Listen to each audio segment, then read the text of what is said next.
Da li vam se ikada desilo da želite da dodate snimak na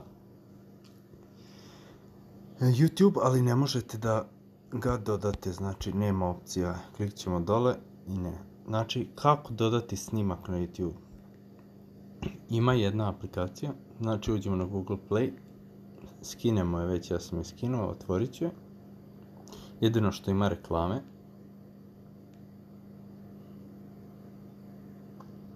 Znači, Pick video, izaberete galeriju. Preko ovog možete da dodate video, to je zamena za ono.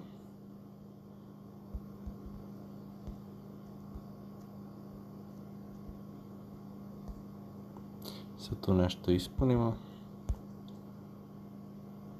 Da, naravno, prethodno je, morate se prijaviti na vaš Google account.